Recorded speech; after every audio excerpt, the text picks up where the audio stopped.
hay-adda istaatistikada qaranka oo fulinaysa himilooyinka dowladda federaalka ayaa qabatay sahanka miisaaniyadda qoyska Soomaaliyeed. Sahanka miisaaniyadda qoyska Soomaaliyeed ayaa ah mid dalka oo dhan laga sameeyay kaasi oo lagu ururiyay xog dhammaystiran oo ku saabsan inta uu leeyahay kharashaadka qoyska si loo cabiro heerka dhaqaalaha guud ee dalka, heerka saboolnimada iyo heerka sinaan la'aanta dhaqaalaha ee bulshada. barnaamijkan wuxuu qayb ka yahay istiraatiijiyadda yareynta saboolnimada, sidoo kale wuxuu qayb ka yahay hanaanka deyn cafinta ee dalka. haddaba xog ka soo baxday sahanka miisaaniyadda qoyska ayaa lagu soo bandhigayaa 20 February 2023 magaalada Muqdisho.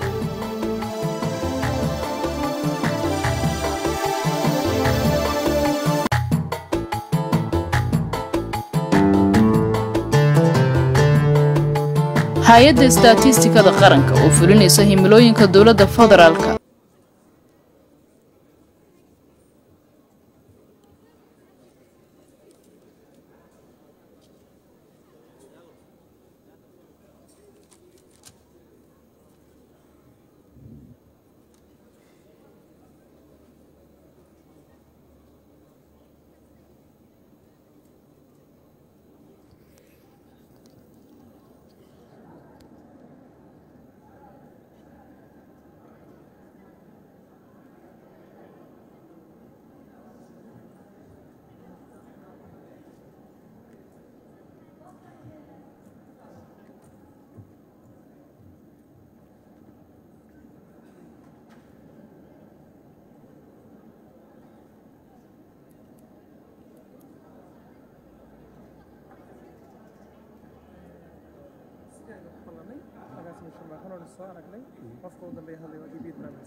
Assalamu alaikum warahmatullahi wabarakatuh.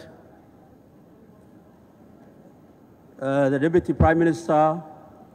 Federal Republic of Somalia, His Excellency Salah Ahmed Jama, the Minister for Planning, Investment, the Minister for Planning, Investment and Economic Development of the Federal Republic of Somalia, His Excellency Mohammed Abdurrahman Sheikh Farah Bene Bene, the Deputy Minister of Finance, His Excellency Abdul Ghaffar Ilmi Hage, the Director General, Somali National Bureau of Statistics, Shamarke Farah, the Deputy Director General, Abdurrahman Dahir, the World Bank Country Manager, Christina,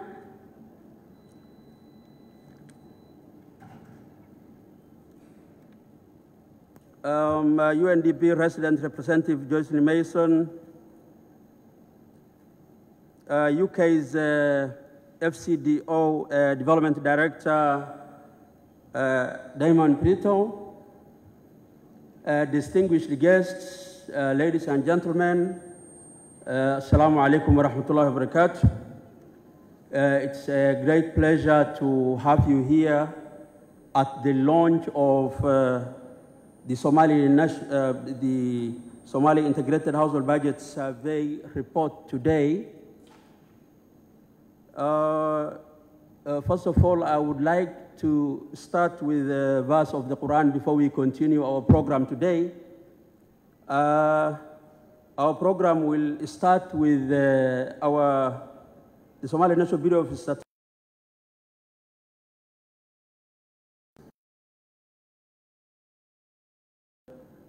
Followed by the World Bank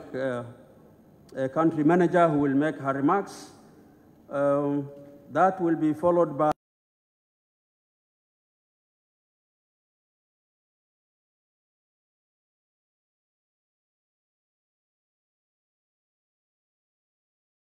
position to avail themselves for this particular. Therefore,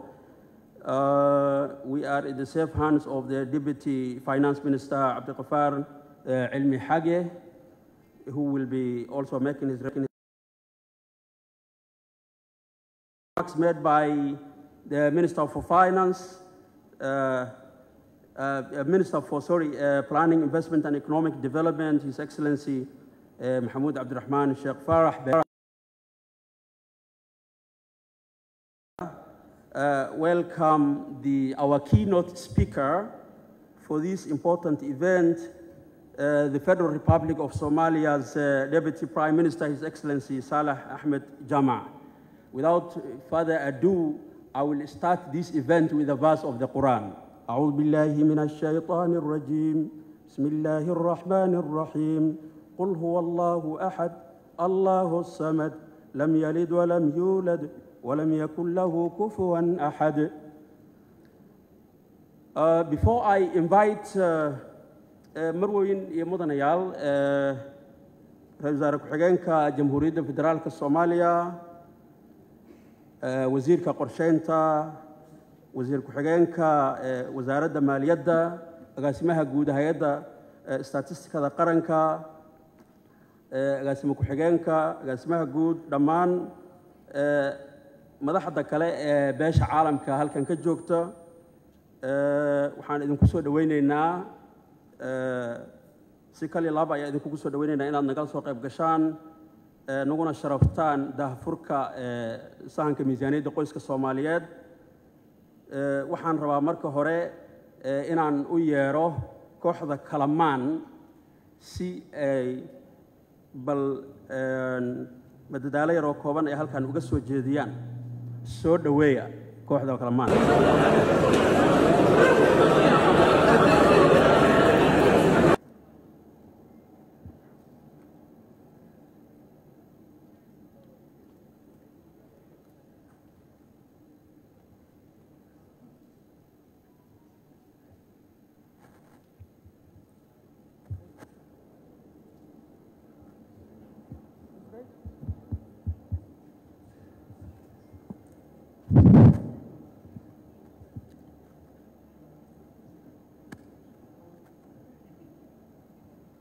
السلام عليكم ورحمة الله وبركاته. وكوحدي كلامانو كفتن كودو بدنايو راديو كل مئات كدقي سجرتين رنتا واكا شفاني إذن كون كهسنين كالنتين كقاتا دادكوا كلاماني ان اسكو داهما جيري ما انتوا مالنتي يعني الله يلي يابين هدان ورك قفقفو عربكنا ويغا وينادا aqoon saasuhuna ma jirtee maanta waa maalinta ay insha Allah barnaamij kan aan ka warrami doono la yiraahdo hay'adda statistikada qaranka awalan idin la yaaban hay'adda statistikada qaranka qorshe la'aan ma ogola tilaab hadaad qaadayso qorshaha kuugu socoto guri hadaad galayso qorshe ku gal shaqo hadaad qabayso qorshe ku qabo badar hadaad cunayso qorshe ku cun qorshe hadaad dajihayso naftirkeeda qorshe ku daji qorshe la'aan adiga wax ka xun ma jiraan la yiri muga waa soo koobaahay makarafoonaduna xoogaysi iska yihiin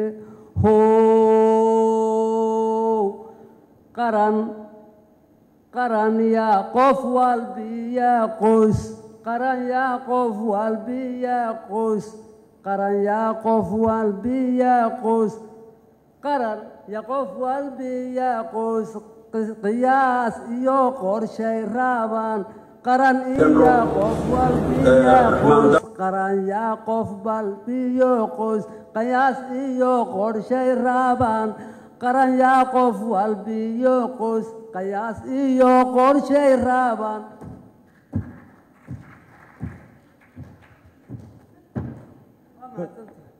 أدام مدان وريا تاشو اليوم المدة لكم أركين لكن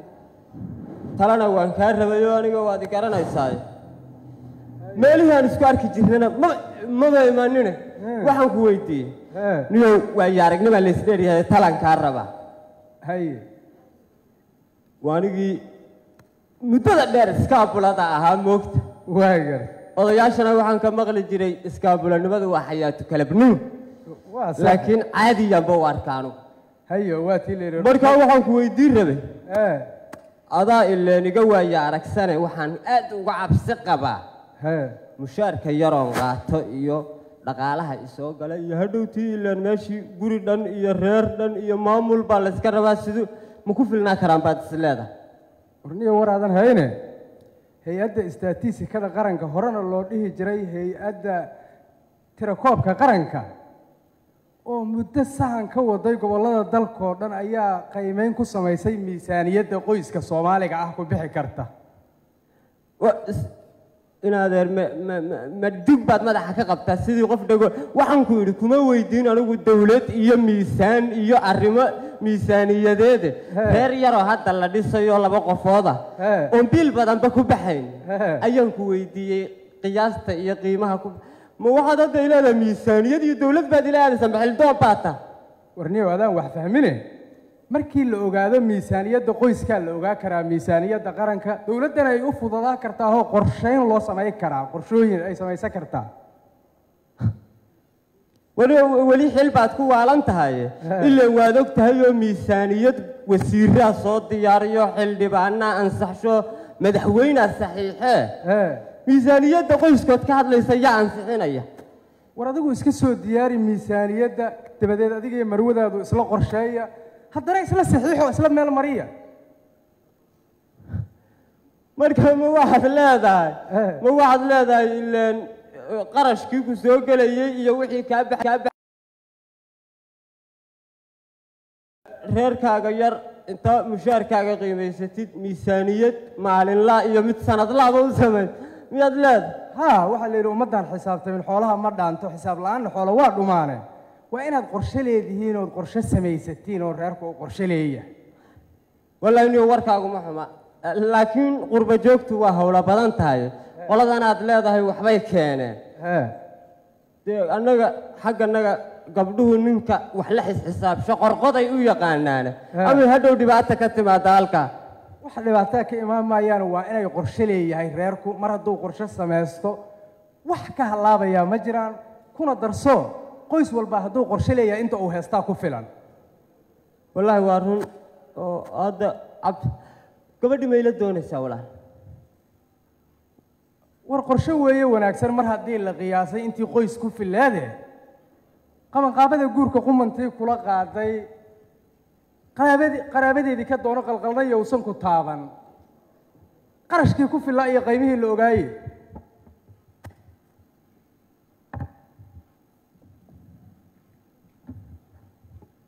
hadduu sahan godoomo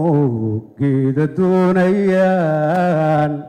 gaajiyo haraad markay gabax noqdaan war heedhe adi lee go'doogni leylata goosashadii haa ka nagatay goosashada ka noqotay waar anagu idaacadaha kamaanu dhageysanay anagu waxaanu nahay waa nala aqoonsiyo reer Soomaaliland baan nahay haye maxaad adigu haysaa isku hada may la faday qorshi la faday qorshe maamula la faday fiirsoy haye war helaaba tale hele lari lanka madi war hele ya talana hele dada war ninsheenen talana ninsheenen war helaaba tale hele hay'adda istaatistikada qaranka may basuubiday nafar bani aadam oo Soomaali ee meel kasto oo rooga baahidiisa ha aragan walwalbana ka ogaadeen ha haadireen waanu boogdaajo inta la fidiyaan wal qobada la fade tiidiye kala dalku idad shay idunyada oo diintana furqaana dawlada dunyada nool dawliin baahanaye wadaneeyow dawliin baahanaye sheekadaadi waxaan ka dhigaystaan ka fahmay dawlad haye dawladda Soomaaliland maxaa loo diidan yahay haye haddii dadkoodu aqoonsaday qaar maxaad noo daba socotaan dee mayleerey soomaaliya soomaali baa leh hadday taladu ku soogtay sidaa doonaysa maahee soomaaliya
of ministers of planning from federal member states and assistant ministers. I also would like to recognize the presence of the World Bank Project Statistics, the World Bank Statistics Project Task Team Leader, Andy Kolikuta. And Excellencies, the Deputy Prime Minister, Federal Republic of Somalia, we are very happy to have you today. I would like to now welcome the Deputy Director General, Somalian National Bureau of Statistics, to make his remarks.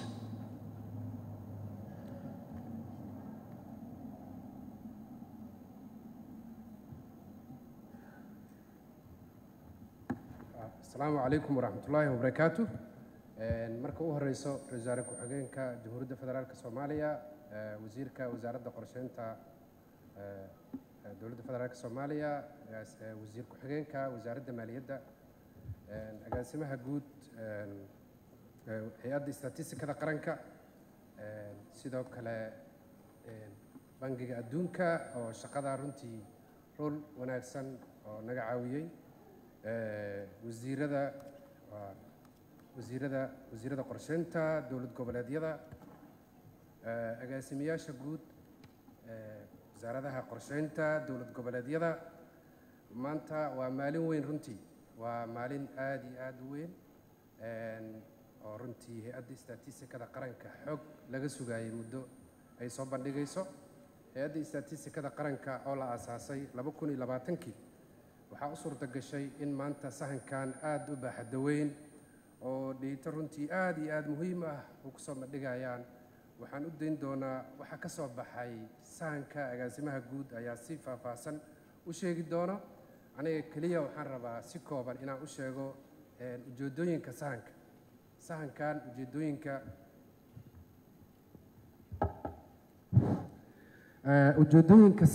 sahankan markii la qabanayay oo la sameynayay sanadkii 2018 ayuu bilaabay qorshahaas sahankan. runtii mahad ballaaran ayaan u celinaynaa bangiga adduunka oo horey nooloo shaqayn jiray sahano kale oo markaas ayaga ay liidgarayn jireen, laakiin kan wuxuu noqday midkii ugu horreeyey ay Soomaali hogaamiso hay'adda istaatistikada ay bilowdo habeentiisa, designka ilaa iyo dhammaadkiisa oo maanta reportka soo saarayno. marka maadaama loo baahan yahay xog aad iyo aad u faahfaahsan inta dalka completion pointiga ama deyn cafinta intii dhammaanin la rabo in la gaaro, waxaan rabaa hay'adda ama dalka inuu soo saaro istaatistikada dhaqaalaha guud. istaatistikada dhaqaalaha guud markaan leeyahay waxaa waaye qaybaha ugu muhiimsan in inflationka guud ee dalka la sameeyo, maadaama hadda waxaan soo saarnaa sicir bararka magaalada Muqdisho keliya oo asaga qiyaas u ah dalka dhan, laakiin waxaan rabnaa in sahankan waxyaalaha ujeedooyinka loo sameeyay waxaa ka mid ah in weightka CPI-da ama Consumer Price Index waxa loo yaqaano tusaha sicirka badeecadaha, in weightkiisa laga helo dhammaan commoditieska qoys kasta wuxuu ku adeegto, in weight loo helo ama miisaankooda saxda la fariisiyo. sidoo kale GDP-ga wax soo saarka guud ee kaas oo asagana base u noqonayo qaybta qiyaaska ama wax loo yaqaan expenditure-ka iyo qayb kale oo base u noqonayso qaybta wax soo saarka ama production-ka loo yaqaano. sidoo kale sahankan waxyaalaha naga caawinaya waxaa ka mid ah in maadaama sahankan uu data gabiska dalka jiro ama data la'aanta dalka ama baahida loo qabo datada uu baabi'inayo qaybo ka mid ah, waxaa ugu muhiimsan uu qabanayo waxaa ka mid ah qorshaha horumarinta qaranka 9aad indicatoro markaas not available ahay in markaan la helo dheetooyinka maqnaay oo qorshaha horumarinta qaranka 9aad iyo SDGs-ka ama himilooyinka horumarka waara in dheeto badan. hadda waxaan ogsoonahay hay'adda istaatistikada qaranka sanadkii hore waxay soo bandhigtay wax loo yaqaano report guud oo himilooyinka horumarka oo qayb ka ahay. sidoo kale surveygan dheetada ka soo baxayso qaybo badan oo ka mid ah ayuu ka fargarayn doonaa.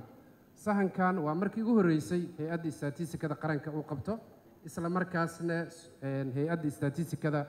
shaqaalaheeda dhammaantood qayb kasta ama supervision qayb kasta ay ka sameeyeen. marka wuxuu dhisay capacity-ga hay'adda istaatistikada iyo dhammaan dowlad goboleedyada inay sahano sidaan oo kale samayn doonaan. sahankan wuxuu sahlayaa in la sameeyo wax la yidhaaho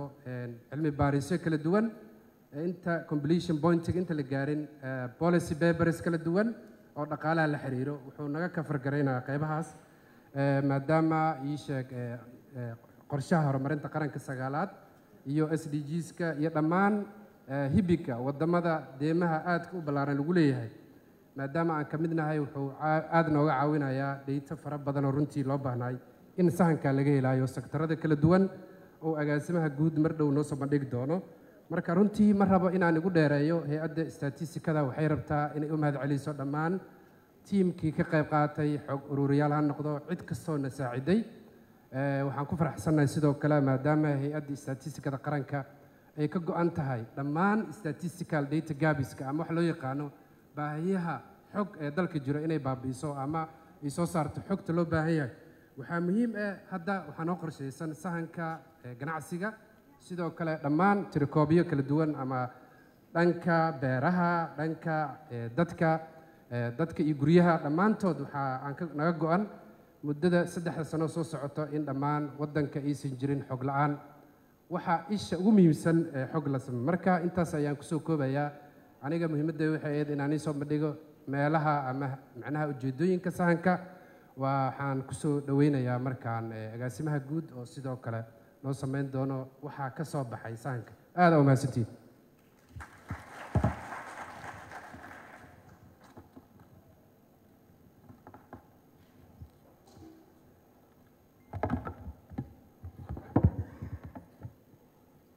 aad iyo aad u mahadsan tahay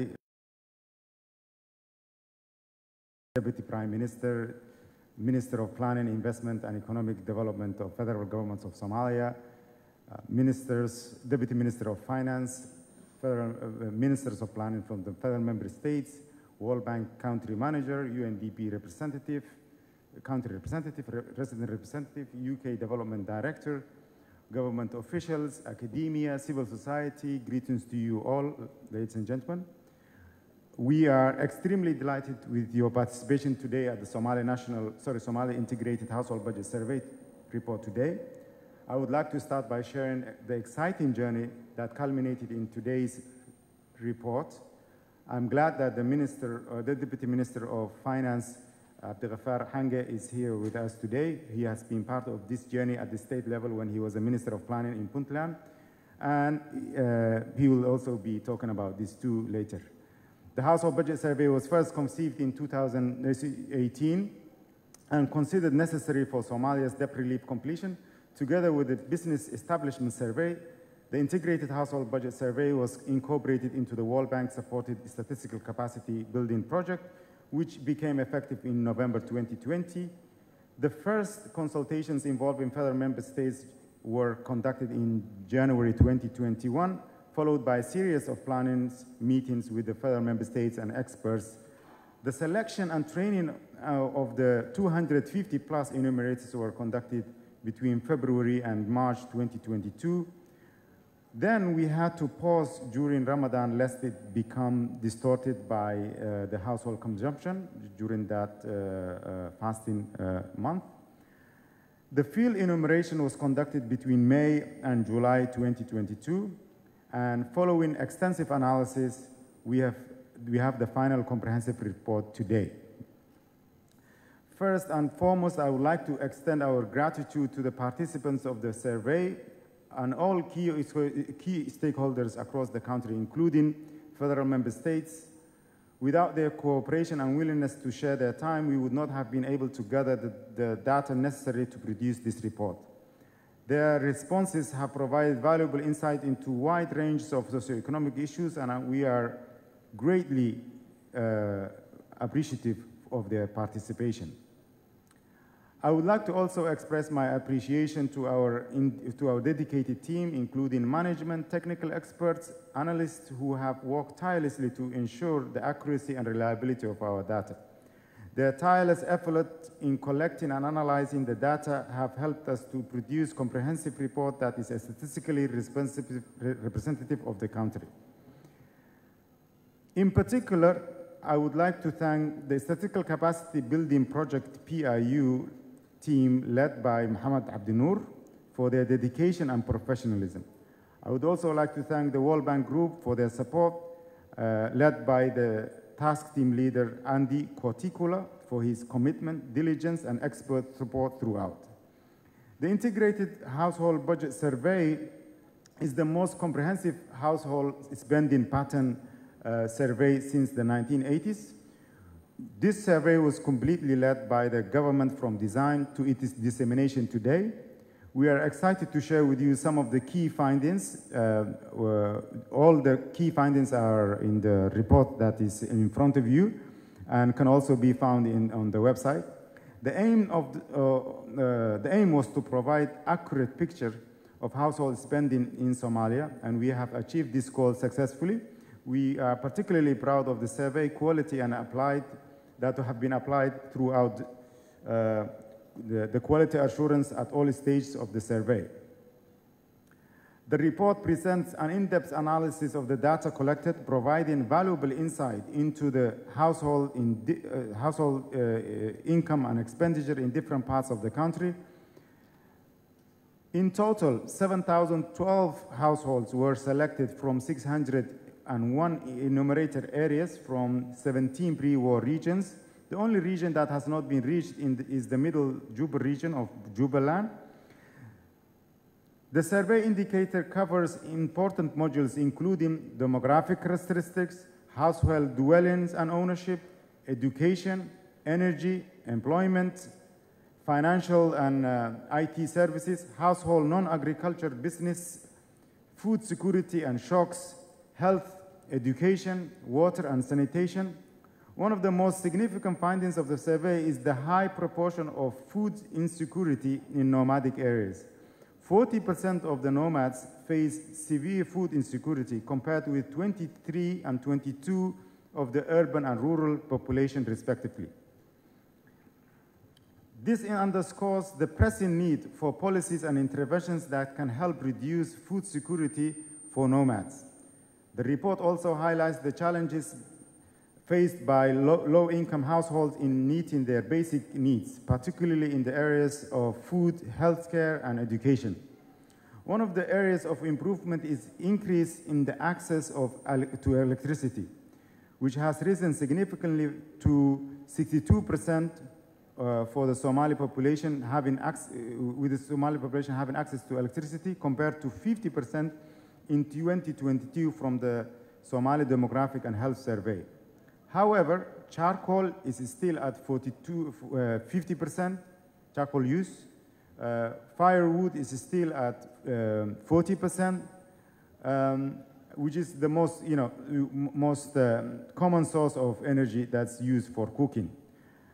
Gas and electricity are still minimally used. These findings emphasize the importance of supporting households with targeted programs that can improve their access to essential services and resources. Moreover, the survey reveals that there are significant differences in spending patterns between households of different income levels, which can have important implications for policy development and resource allocation. The data set from the survey will be available on our website to interested parties for further analysis. We will also be developing thematic reports from the survey. These include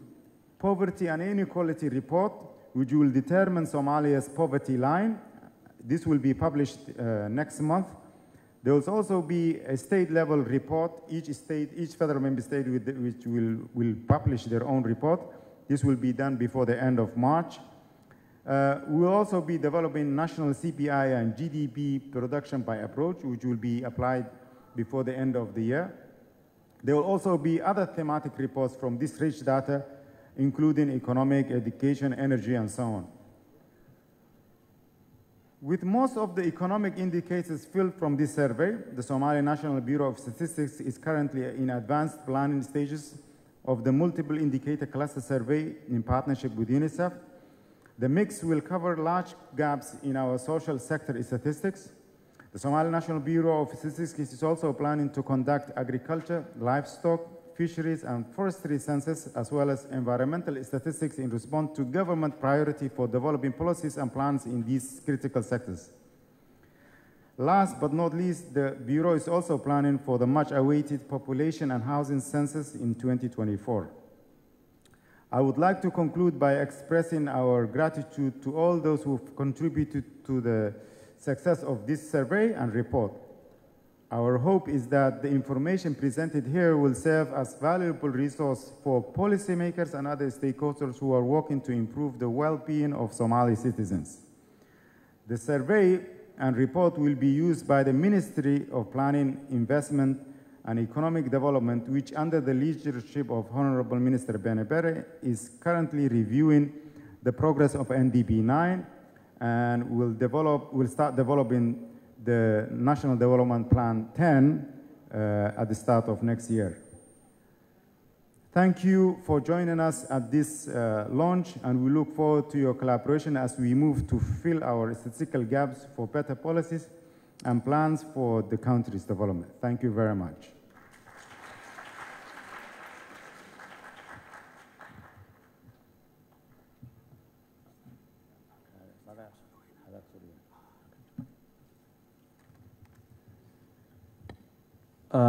Thank you very much. Your Excellency, the Deputy Prime Minister, we now would like to invite the World Bank Country Manager, Christina, to make her remarks.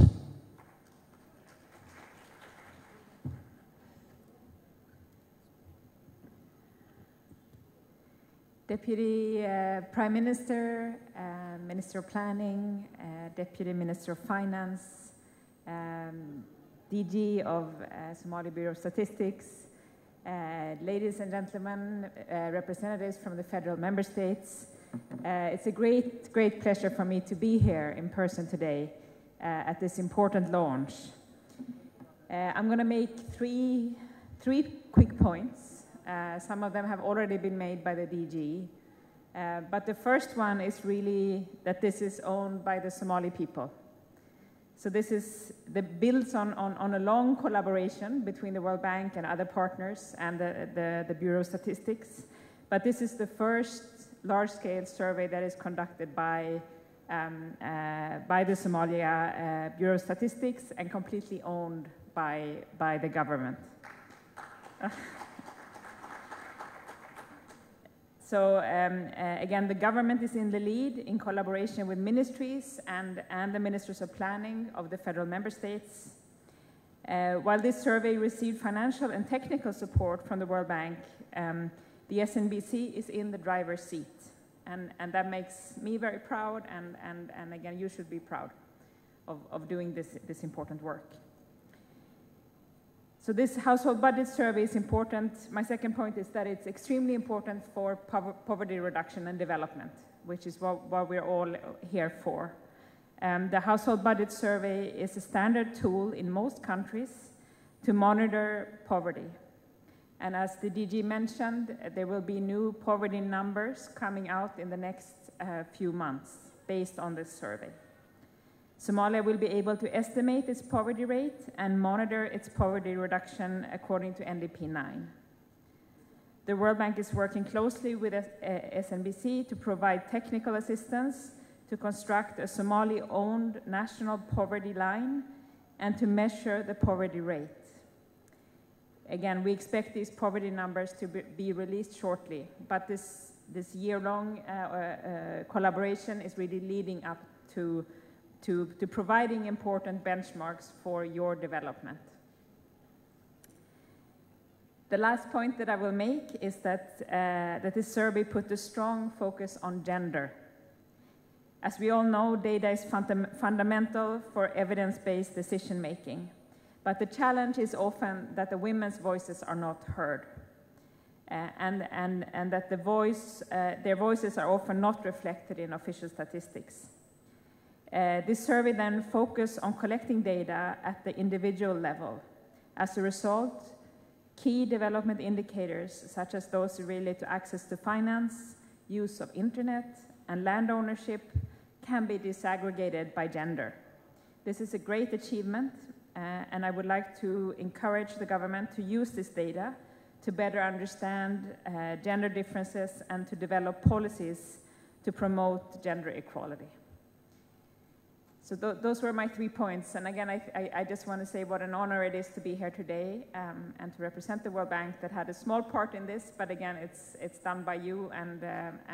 I see only great things going forward with using this data and really try to, the point I made, to try to make policies based on the data. So thank you so much. Thanks. And thank you to Christina for coming.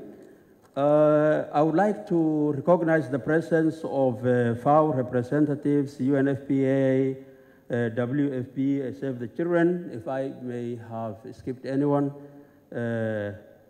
apologize in advance. So now I would like to invite the the Deputy Minister of Finance, His Excellency Abdul Ghaffar Elmi Hage, to make his remarks.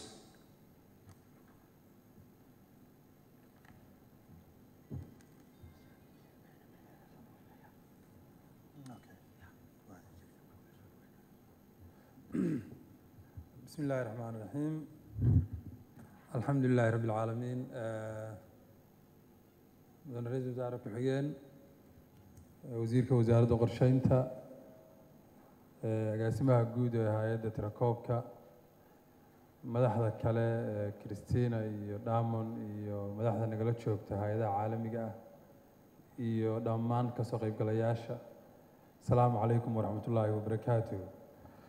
waxaan runtii anigoo matalaya wasaaradda maaliyadda federaalka aan ku faraxsanahay inaan maanta qayb ka ahaado, nasiibna u yeesho inaan ka soo qayb galo munaasabadan lagu daahfurayo sahanka sida la sheegay miisaaniyadda qoyska.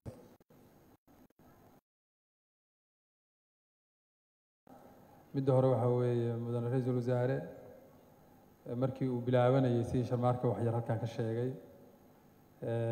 cillado iyo caqabado badan ayaa runtii ku gadaanaa suurtagalnimada in maanta la soo gaaro oo riboodkan uu soo baxo.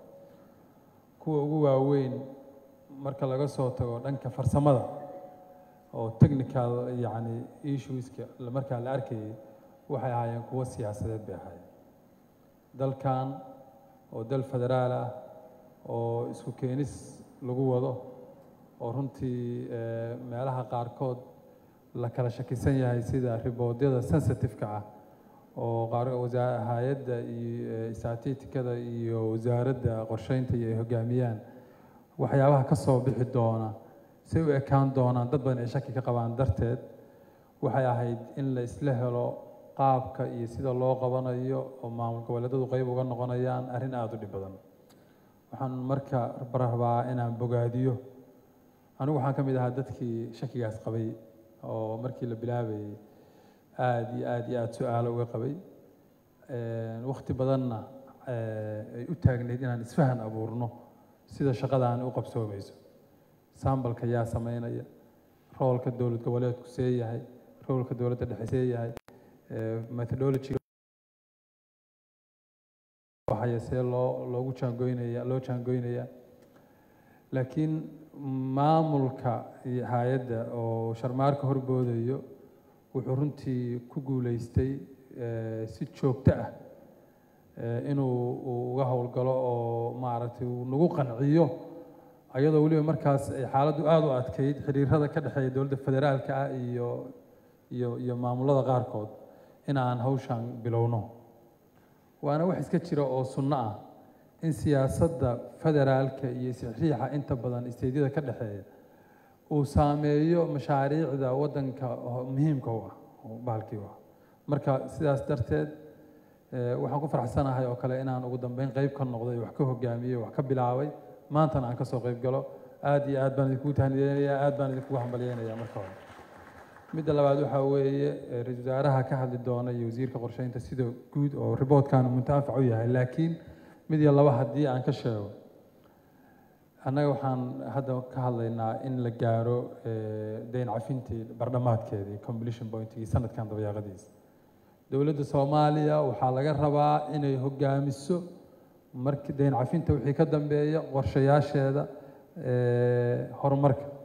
maalgashiga, waxbarashada, caafimaadka, ama yacni waxaa yaraan doona meesha aad u yaraan doona lacagaha aan helno oo deeqda ah. bilcagsina waxaa imaan doona inaan lacaga dayn qaadano oo aan ku maalgashanno oo waqti lagu geliyo waxyaabaha innaga muhiimka inoo ah, ha ahaato dhanka infrastructure-ka iyo kaabayaasha dhaqaalaha,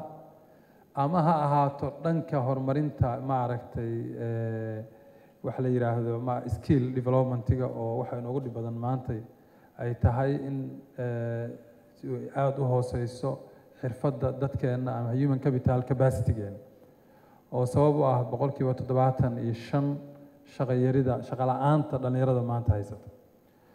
iyo in la helo mashaariic u adeegaysa inaynu maalgashi caalami helno oo dadkeenu shaqo abuur helaan oo dhaqaalaheenu kor u kaco kulligood waxaas oo dhan si loo hagaajiyo marka oo qorshe loogu sameeyo oo loo dhaqaajiyo waxaa asal ah oo muhiim ah in la helo dhayto ay ka mid tahay tan maanta la soo bandhigay aniga waxaan aaminsanahay dhaytadan maanta la helay waxay tahay qayb yar oo ka mid ah dhaytooyinka badan ee loo baahan yahay inay go'aamiyaan horumarka ay rabto inay dowladdu ku tilaabsato 10 sano 5 sano 20 sano oo soo socoto halkan waxaa hadda laga sheegay oo hay'addu sheegtay inay qorshaysan tahay census oo multi indicator censuska ah oo UNICEF-na ay qayb ka tahay iyo World Bank iyo dowladdu waa muhiim in si loo jaangooyo wuxuu muhiim u yahay haddii waddanka la xoreeyo doorashada la qabanayo iyo sida dadka tirakoobkooda loo meel marinayo waxaa muhiim ah caafimaadka iyo waxbarashada iyo go'aamada laga qaadanayo in dhammaantood xogtaan loo helo marka waxaan kaliya soo adkaynayaa soo jeedinayaa annaga wasaaradda maaliyadda daan nahay waxaan halkan ka ballan qaadaynaa dhanka nooga aadan markay timaado miisaaniyadda qaranka jaangooyntiisa oo hadda markii u horreysay taariikhda lagu soo daray in yacni macallimiin iyo caafimaad iyo service profession uu qayb ka noqdo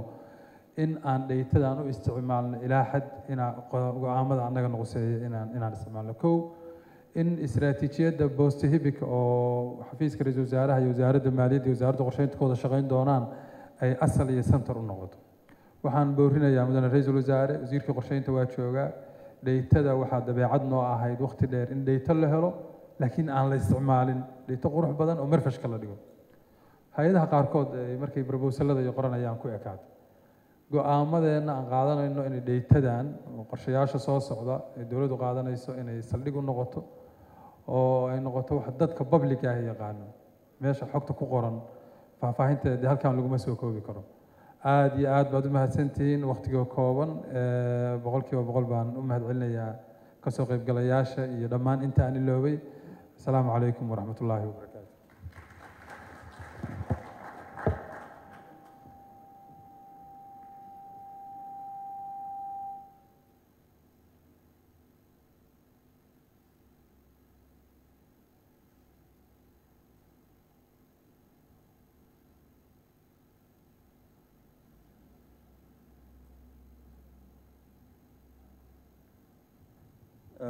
I now have the pleasure to welcome the Minister for Planning of the Federal Republic of Somalia, His Excellency Honorable Mahmoud Beni Beni.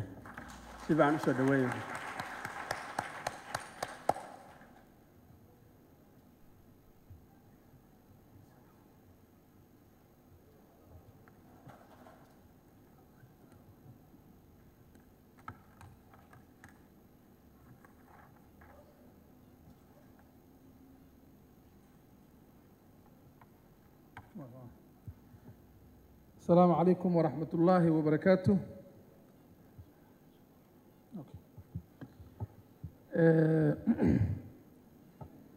رئيس الوزراء كحجينكا جمهورية فدرالك الصومالية His Excellency صالح جامع وزير كحجينكا مالية صاحبك يا عبد الغفار وزير هذا معمول قبلية حبناها كأه الدولة فدرالك madaxda SNBS ama hay'adda statistikada Sharma Arka iyo Masar Cabdiraxmaan oo ku-xigeenka ah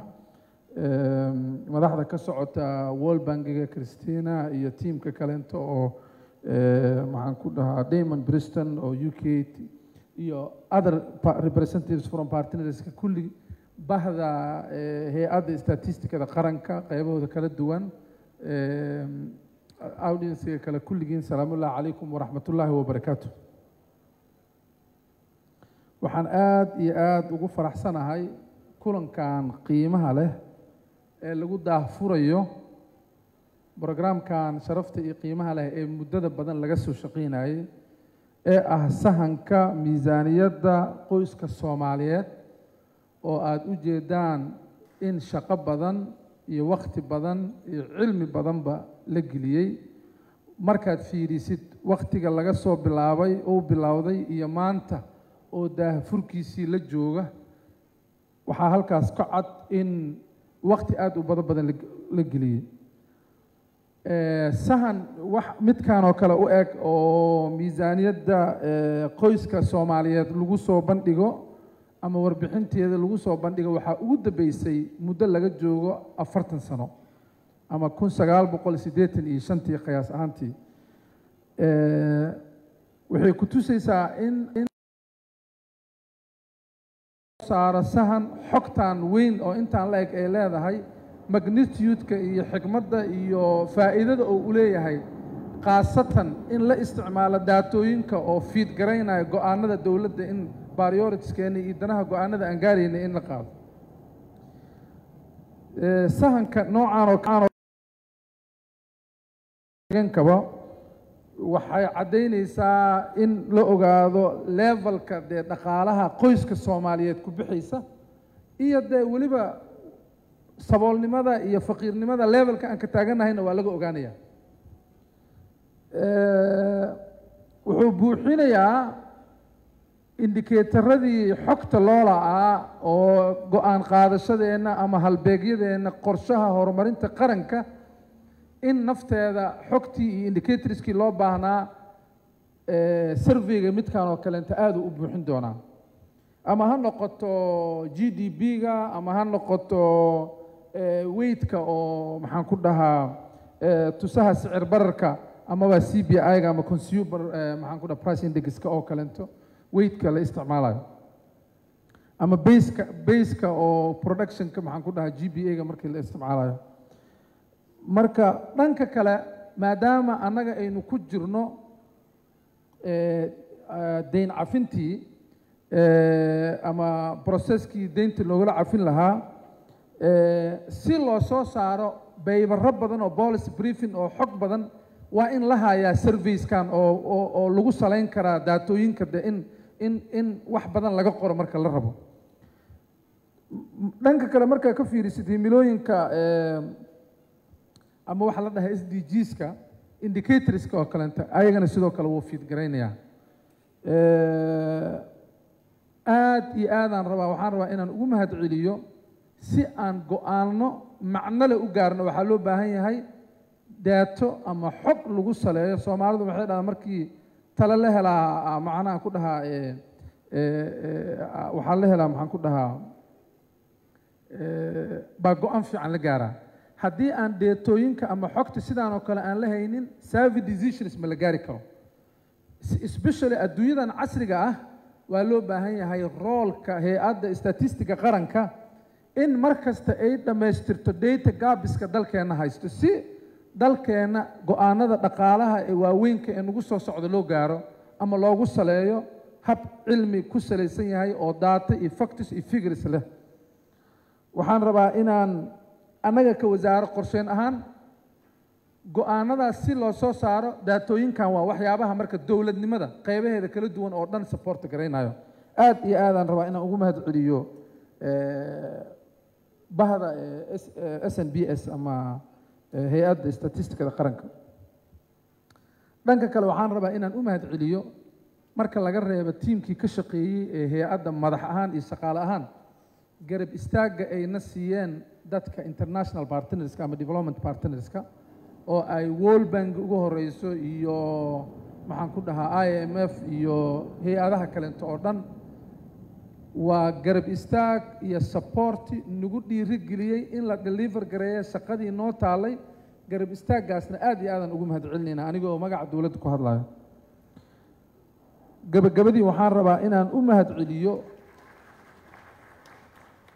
waxaan rabaa si gooni inaan ugu mahad celiyo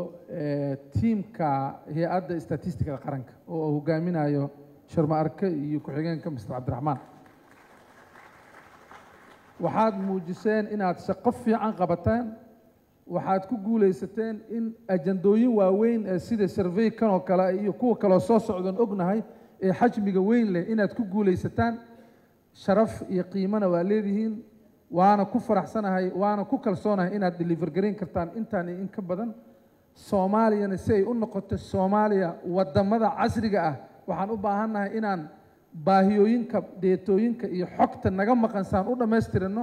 hay-adda adinkoo kale ah iyo dadka aqoon-yahanada ee adinkoo kale ah macno weynaa dalkeenna kusoo kordhinaysiin aad iyo aadaan idinku mahad celinaya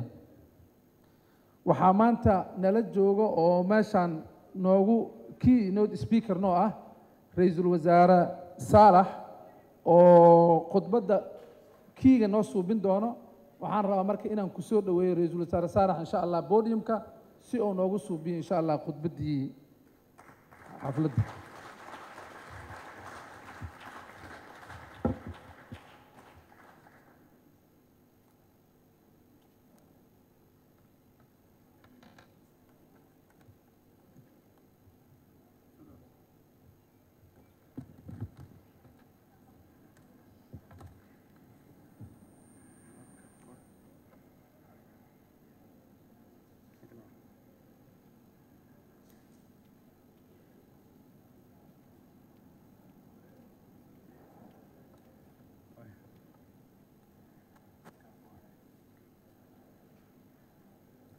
بسم الله الرحمن الرحيم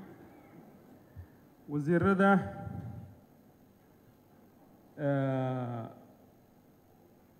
iyo wasiirada maamul goboleedyada howlwadeennada hay'adda statistikada iyo guud ahaan mas-uuliyiinta iyo marti sharafta maanta madashan isugu timi arrintan ahmiyadda u leh qaranka aynu kaga hadlayno waxaan idinku salaamay salaanta islaamka assalaamu calaykum waraxmatullaahi wabarakaatu bacda salaan dee hadalka intiisii nuxurka lahayd cilmiga ku dhisnayd ee sharaxaadda ka bixinaysay arrintan iyo ahmiyadda ay leedahay sahanka miisaaniyadda qoyska soomaaliyeed waxaa wax badan wax ka yidhi raggii arrintan nooga fara dhuudhuubnaa ee gacanta ku hayay oo aan aqoontooda iyo kartidooda ku kalsoonahay intii iga horreysay iga hadashaba ka hadashay arrintan waxaan rabaa in yar inaan idinla wadaago xagga sare aan ka soo eegno ahmiyadda statisticsku ama helidda xog sugan ay u leedahay dowladnimada sideedaba dowlad horaal looga mahmaahayo waxay yidhaahdeen war dowlo waraaqba ku yaalla waxay kaloo inoo sheegeen qolyihii kalamaan oon cilmigu ku yarayn qaran iyo qoys iyo qofba qorshe in loo helay rabtaa waxaa in badan dadka ajaaniibta ee soomaalida aan aqoon ay nagu ammaanaan inaynu baac mushtariga ku wacanno anigu dadka aragtida su-aasha geliye baan ahay sababta aan ugu wacannahay maaha inaanu cilmi ku dhisannahay sababta aan ugu wacannahay waxa weeye inaanu risk takers nahay soomaaligu meel walba adduunku tegaya markiiba hawsha waa gelaya bal haddii riskiga aynu xoogay qorshe ah ku darno malaha adduunkaba waa qabsan lahay saan aaminsanahay qorshe la'aantuna mid aynu dhaqan ahaan ka dhaxalne maahe qaran jabkii ayaa inagu keenay oo way joogaanoo weli waa nool yihiin rag wasaaraddan fadhihi jiray iyo hay-adaha kala duwan ee dowladdu ay lahayd iyo gabdhaba oo soo saari jiray ribootyo marka aad hadda dib u eegto aada istacjibayso allah raxme ceelaabe iyo raggii la rag ahaa iyo nin odayoo maalin dhaweed aan wasaaradda kormeer ku tegay aan la kulmay igu yidhi isku meel baanu fadhihi jirnay hawshii qaban jireen oo hadda soo noolaatay baa ii muuqata waxaan run ahaantii aada ugu bogaadinayaa sharmaake iyo ku-xigeennada iyo howlwadeennada qofna keliga hawl ma qabtay inaad tiim wacan haysataan ba halka iiga muuqatee iyo wasiir beene beene iyo dhammaantiin hawsha aad qabateen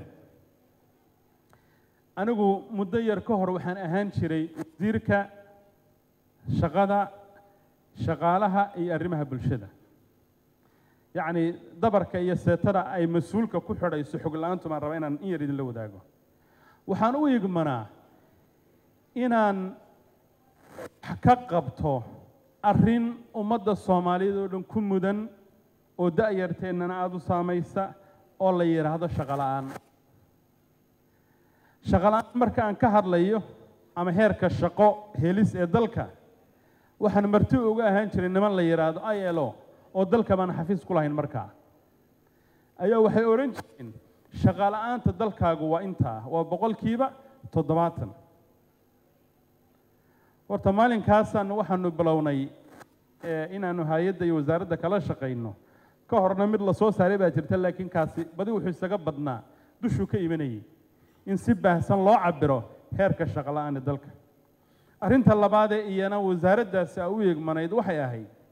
in wax laga qabto daryeel bulshada inteeda nugul khaasatan waxyaabaha shockska la yiraahdo sida hadda reportkan uu soo saaray 50% dad Soomaaliyeed in ka badan cunto yari iyo saboolnimo iyo nuglaanshiyo ay halis u yihiin. dadkaasi wax looga qabto qaran waliba wuxuu leeyahay wax la yiraahdo social safety nets afka Faransiga ama hanaan qaran oo lagu daryeelo dadka nugul macnaheedu in lacag loo qaybiyo ummadda waa hooyada Soomaaliyeed ee 3-4 caruur korsanaysa iyana aan shaqayn karin caruurteedina aanay mataqaanaa kaalin qaad noqon in dherigu uu dabka u saarnaado si ay wax u bartaan oo bari xirfad u yeeshaan. labada arrimood ayaan u eegmanaa laba arrimood laga saxan karanayo ma yahayn xogtoodana ma ahayn. waxa maanta la sameeyay oo hay'adda iyo iska kaashadeen wasaaraduhu lagu cabirayo arrinta iyo cilmi baadhis lagu sameeyay nuglaanshiyaha dadka oo lagu dul dhisay barnaamijka la yiraahdo baxnaano ee daryeela dadka nugul. xilliyada qaar marka waxaad is oranaysaa war sidee hawl loo geli karaa adigoon xog bahayn. qolyahan waxaynu ku misaali karnaa hadda haddii qof xanuunsado qof markuu xanuunsado dhakhtarka toos uguma taga horta waa la soo baadhaa soo ma dawada intaan u qorin diagnostics iyo xaaladii dhabka ahayd ee muwaadinka Soomaaliyeed deegaanada Soomaaliyeed bulshada Soomaaliyeed ayay soo saarayaan heer qoys baa laga bilaabayaa guud ahaanna waa la isu geegeynayaa inta la ablaableeyay. ahamiyad maxay markaa ku fadhidaa waxyaabaha xiisaha leh waxaa ka mid ah 15% ka yar baa baasaboor haysta dadka ayaa meesha malaha aan ku arkayay waxaa ka mid ah 50% 50% literacy rate-ku inuu meelaha yahay inta caafimaad heli karta inta waxbarasho heli karta inta guriye leh housing waa waxyaabaha u waaweyn ee dawladdu ay ka shaqeeyaan dadku inay meel ay ku noolaadaan helaan iyo guryuhu intay ka kooban yihiin. walaalayaal horta haddii xilliyada qaar dalkan cilmi baadhistiisu ay dabadda ka iman jirtay maanta waxaynu haysanaa hay'ado wixii iyagu sameynaya si loo helo horta mid baan rabaa inaan ku bilaabee adduunka ma jiro qoom faqri ka baxay aan weyn ka geysan waxaan la yiraahdo poverty eradication ama poverty reduction policy oo deyn caafintu ay ku dhisan tahay gacanta u weyn waxa lama rabo inuu keligii fuliyo laakiin gacanta u weyn waxa la rabaa iyo hormoodnimo inuu ka geysto qaranka Soomaaliyeed qaran aan dhigaalna haysan xogna haysan cilmi baadhisna samayn karin wuxuu noqonayaa dhakhtar qofkii isagoon baadhis u dirin dawo uu qoray oo farmasiga toos ugu diray dhakhtarkaasna de xadhig buu mudan yahay dadka laguma sii dayn karo. maanta markaa dawladdii Soomaaliyeed deyn cafin bay ku jirtaa baad maqashaan daraalla guudna waa lagu jiraa deyn cafintu mudday soo socotay maanta halkaynu taagannahay baan rabaa marka inaan laba qodob in yar idinka bidhaamiyo. horta Afrikada aynu ku noolnahay ilaan inagu duul Ilaahay uu meel gaar ah ku abuuray ma nihina dadka Ilaahay baynu ka mid nahay waxay leedahay hiigsi la yiraahdo hiigsiga 2063 waxaa la yiraahdaa Africa 2063 agenda waa qorshe Afrikadan dadkii ka hadhay ay rabto inay kaga baxdo saboolnimada faqriga dib u dhaca dhaqaale xumada koronto la'aanta iyo abaaraha iyo waayaha ay ku tilmaaman tahay. innaga Soomaaliya madaxweynaheenu wuxuu dhawaan ka dhawaajiyay inaynu yeelanayno wax la yiraahdo qorshaha ama hiigsiga 2060 هذا اللحدن كينا وين ودوجيدنا وينجي قرن كان نقولني بقول سنة كبعد السين وكانينا أيوم مدحوينه النويدي بقول سنة كبعد وهو حكى شيء كره ده الدراسية سين وكان كرنه نتكلم إنه كدر يا وول بانك يا مركز دلك يا مادام بيبرنا لفريستين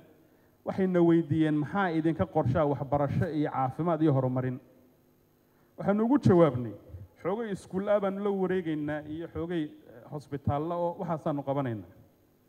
waxay noo sheegeen halka aanu kaga jirno daraasiinta iyagu sameeyeen adduunka soobalnimadiisa iyo hawshan sugaysa intay leeg tahay iyo kharashka ku baxaya intuu leeyahay bil masalan report shalaydan aanu eegaynay annagoo arrimaha stabilizationka ka talinayna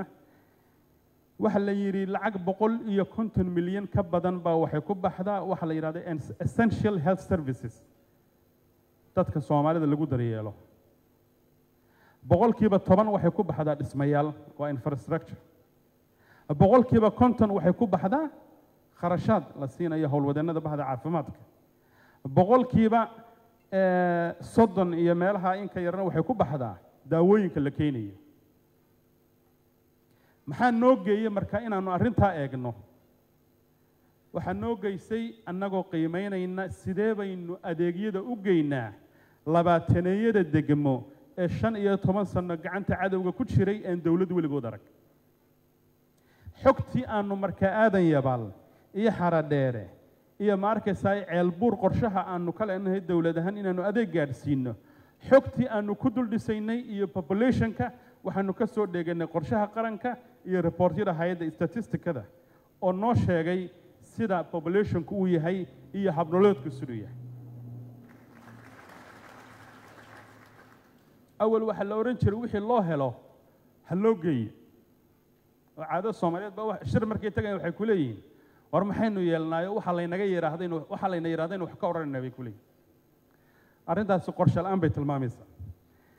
الدون وينهن إنه مركا دل كين الدون كين نسكحنا إنه ربنا حدا وحينو كشرنا دي بحرين liberation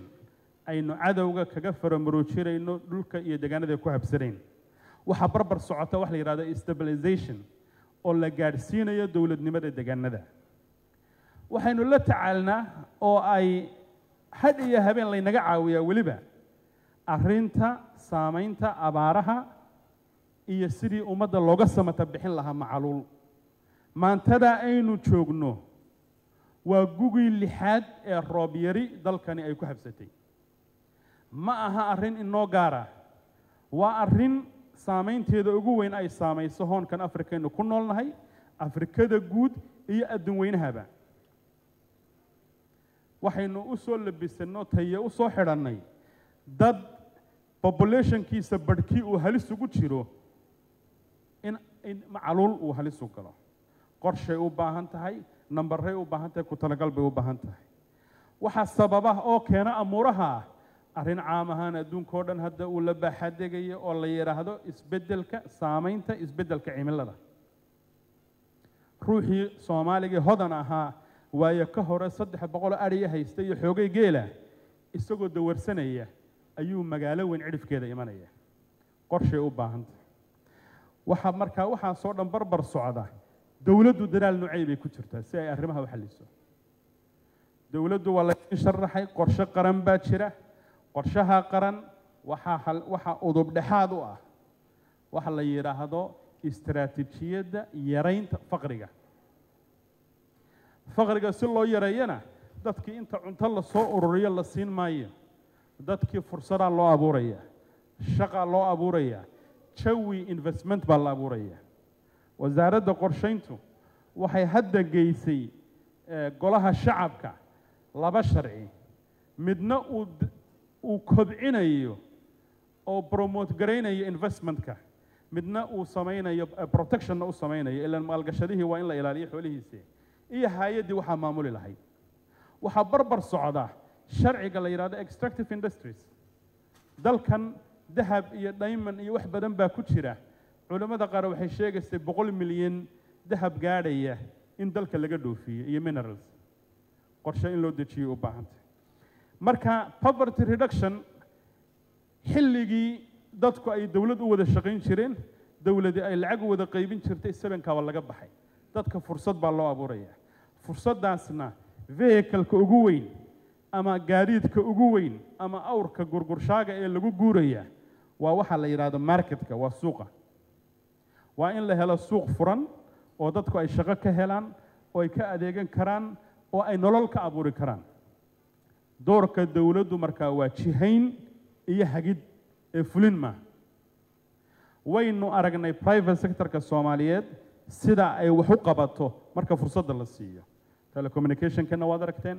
dadaallo balaadhanna hadda beeraha iyo kalluumaysiga ay meel bay ka jiraan waxaan rabaa inaan ku soo gunaanado Soomaaliyada 2060ka aynu rabno inaynu aragno waxay ku xidhan tahay cilmi baadhista iyo sahanada iyo xogta aynu sameeyno haddadan qorshihii qaranka wuxuu marayaa wax la yiraahdo midterm review waxa la isbarbar wadaa in dib loo eego qorshaha qaranka oo lagu saleeyo xaqiiqooyinka hadda abuurmay dib u xoreyn daraal deyn cafin dhamaanaysa mas'uuliyad dhankeena u soo guuraysa waa la dhaafay xilligii Soomaaliya gacanta lagu hayn jiray inaga hadda is haynayna aqoon bay rabtaa aragti bay rabtaa daraal bay rabtaa waxa soo daraalihi waa inay bedelaan nolosha aayaha badqabka ruuxa Soomaaliyeed waxana aasaas u ah in la helo siyaasad iyo hiigsi lagu hago madaxweynuhu aragtidii uu doorashada ku galay waad ogtihiin iyo ra'iisul wasaaruhu qorshihii uu geeyay baarlamaanka Soomaali heshiisa waa inaad siyaasadda hagaajiso si aad barnaamijyadan u fuliso wasiir xanka soo inoo sheegayay haddii cilmi baadhistii la sameeyay aan laba isticmaalno siyaasadun lagu mashquulo sidii doorashadii 2 sano inagu qaadatay shalafka iska oolaysa waa in siyaasadda la fadhiisiyo waa in qorshayaashu ay noqdaan kuwa cilmi ku dhisan waxaan bogaadinayaa ma aha surveygan kaliya taay wadaan kuwa fara badan bay wadaan dawladdii Soomaaliyeed oo dib u soo noqotay way hay'adda statistics oo shaqaynaysa aan soo anadee revenue base-ka waxyaabaha cajiibka ah ee Soomaalida aan rabno halka inaan uga gudbino waxa weeye gabadh ama Sweden ka timi ama Faransiis ka timi ama wiil yar oo jaamacad dhigta taxkiisa xilligii la naawilay horta waa la soo dhaaf ilaan gurmadkan dadka la siinayo dad baa laga soo ururiyaa dadka Soomaaliyeed waa inay bartaan oo ogolaadaan horta muwaadinku inuu marka hore cashuurta iska bixiyo inland revenue waa loo baahan yahay property in tax laga qaado loo baahan yahay qofkii shaqaynay in tax laga qaado loo baahan yahay oo cashuur laga qaado cashuurtaas bay dawladdu askarigana ku siinaysaa salary qofka bukana hospital lagu daryeelo ugu sameynaysa marka deyn cafin haddaad maqashaan deyn cafin waa mas'uuliyad korodhay waa wax soo saarka dalka kordhay waa gacmo hoorsigii oo laga maarmay hada gacmo hoorsi haddii laga maarmayna daraal bay rabtaa waxaan bogaadinayaa daraalka ay wasaaradaha kala duwan wadaan wasaaradda qorsheyntu shaqada ay qabataa waxay saameynaysaa wasaaradda maaliyadda wasaaradda maaliyaddu shaqada ay qabataa waxay saameynaysaa wasaaradda shaqada ay qabataa waxa marka horeba soo saameynaya shaqada wasaaradda waxbarashada ay soo qabatay oo haddii arday wax bartay oo aqoon la ay soo saartay ardaygaas uu shaqo tegi karaya intaa ka horna waaba in horta inuu dhinto oo abaar u dhinto laga badbaadiyo dawladnimadu waa shaqooyin iskabaya oo isbilaya oo isqurxinaya oo iswaafaqaya weeye ha ku niyad samaanan dadka Soomaaliyeed halkii ay 10 sano joogeenna maanta ma joogaan 5 sano halkay joogeenna ma joogaan laakiin wadada la maraya wada ubaxya ayaalan maahe waa wada aad markay dulin iyo duulaan baad filan karto insha Allah ta'ala guul baan dadka Soomaaliyeed u rajeenaya wasaaradda iyo hay'adana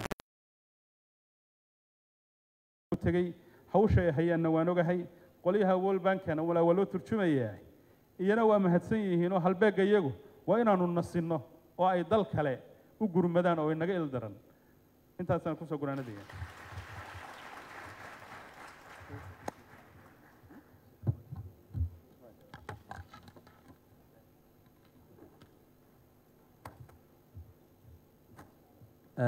marweyn iyo mudanayaal waxaan leenahay marka group photo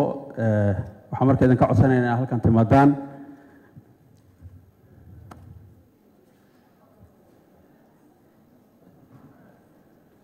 isfududeeya fadlan isfududeeya idinkoo raalli ah fadlan isfududeeya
federaalka ayaa qabatay sahanka miisaaniyadda qoyska Soomaaliyeed. Sahanka miisaaniyadda qoyska Soomaalida ayaa ah mid dalka oo dhan laga sameeyay kaasi oo lagu ururiyay xog dhameystiran oo ku saabsan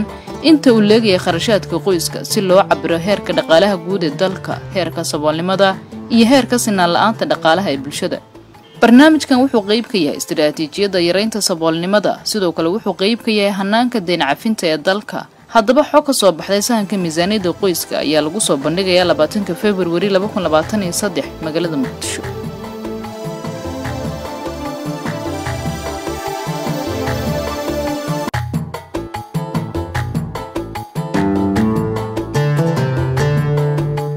hay'adda statistikada qaranka oo fulinaysa himilooyinka dawladda federaalka ayaa qabatay sahanka miisaaniyadda qoyska Soomaaliyeed. sahanka miisaaniyadda qoyska Soomaalida ayaa ah mid dalka oo dhan laga sameeyay kaasi oo lagu ururiyay xog dhameystiran oo ku saabsan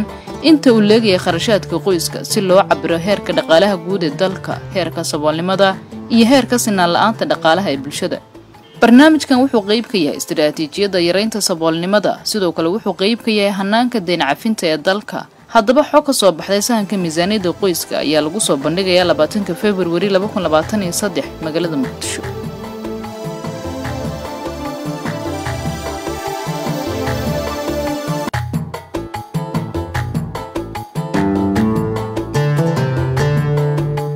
hay'adda statistikada qaranka oo fulinaysa himilooyinka dawladda federaalka ayaa qabatay sahanka miisaaniyadda qoyska Soomaaliyeed. sahanka miisaaniyadda qoyska Soomaalida ayaa ah mid dalka oo dhan laga sameeyay kaasi oo lagu ururiyay xog dhameystiran oo ku saabsan inta uu leeyahay kharashaadka qoyska si loo cabiro heerka dhaqaalaha guud ee dalka, heerka saboolnimada iyo heerka sinaan la'aanta dhaqaalaha ee bulshada. barnaamijkan wuxuu qayb ka yahay istiraatiijiyadda yareynta saboolnimada, sidoo kale wuxuu qayb ka yahay hanaanka deyn cafinta ee dalka. haddaba xog ka soo baxday sahanka miisaaniyadda qoyska ayaa lagu soo bandhigayaa 20 February 2023 magaalada Muqdisho.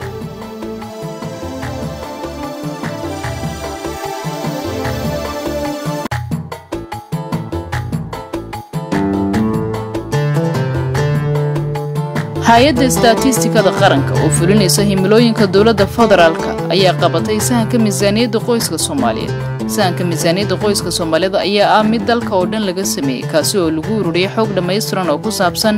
inta uu leeyahay kharashaadka qoyska si loo cabiro heerka dhaqaalaha guud ee dalka, heerka saboolnimada iyo heerka sinaan la'aanta dhaqaalaha ee bulshada. barnaamijkan wuxuu qayb ka yahay istiraatiijiyadda yareynta saboolnimada, sidoo kale wuxuu qayb ka yahay hanaanka deyn cafinta ee dalka. haddaba xog ka soo baxday sahanka miisaaniyadda qoyska ayaa lagu soo bandhigayaa 20 February 2023 magaalada Muqdisho.